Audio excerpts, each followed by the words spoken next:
Indian stock മാർക്കറ്റിനെ നിയന്ത്രിക്കേണ്ട സെബിയുടെ മേധാവി തന്നെ അഴിമതിക്കാരിയാണ് എന്ന ഹിൻഡൻബർഗ് റിസർച്ചിന്റെ വെളിപ്പെടുത്തലിന്മേൽ രാഹുൽ ഗാന്ധിയുടെ പ്രതികരണം മലയാളത്തിൽ ഇതാ. നമസ്കാരം.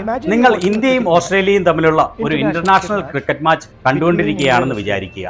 ഈ ക്രിക്കറ്റ് കളിച്ചുകൊണ്ടിരിക്കുന്ന എല്ലാവർക്കും, ഈ കളി കണ്ടുകൊണ്ടിരിക്കുന്ന എല്ലാവർക്കും കളി നിയന്ത്രിക്കുന്ന അമ്പയർ ഒരു ടീമിനെ മാത്രം അനുകൂലിക്കുന്ന പക്ഷപാതിയാണെന്ന് അറിയാമെന്ന് വിചാരിക്കുക. അങ്ങനെയുള്ള സാഹചര്യത്തിൽ കളിയുടെ റിസൾട്ട് എന്തായിരിക്കും? ഈ മാച്ച് കളിച്ചുകൊണ്ടിരിക്കുന്ന ഒരു കളിക്കാരന് എന്തായിരിക്കും തോന്നുക?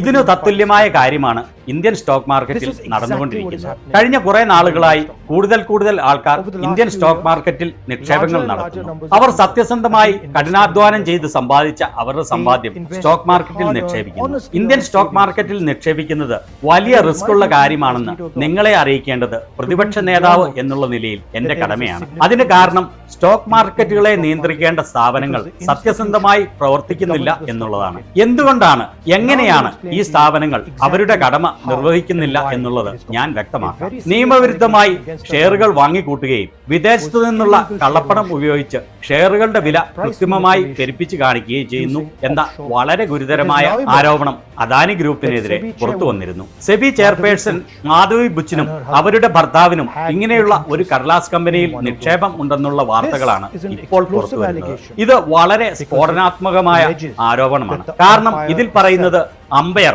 കളി നിയന്ത്രിക്കേണ്ടയാൾ കള്ളനാണെന്നാണ്. സത്യസന്ധമായി കഠിന പ്രയത്നത്തിലൂടെ പണം സമ്പാദിക്കുന്ന കോടിക്കണക്കിന് ഇന്ത്യക്കാരുടെ നിക്ഷേപങ്ങളാണ് പ്രതിസന്ധിയിൽ ആയിരിക്കുന്നത്. അതിനാൽ ഈ ആരോപണങ്ങൾ അന്വേഷിക്കേണ്ടത് അത്യന്താപേക്ഷിതമാണ്. സാധാരണക്കാരായ സത്യസന്ധരായ നിക്ഷേപകർക്ക്, പെൻഷൻ ഫണ്ടുകളിൽ നിക്ഷേപിച്ചവർക്ക് 3 ചോദ്യങ്ങളാണ് ഉള്ളത്. 1.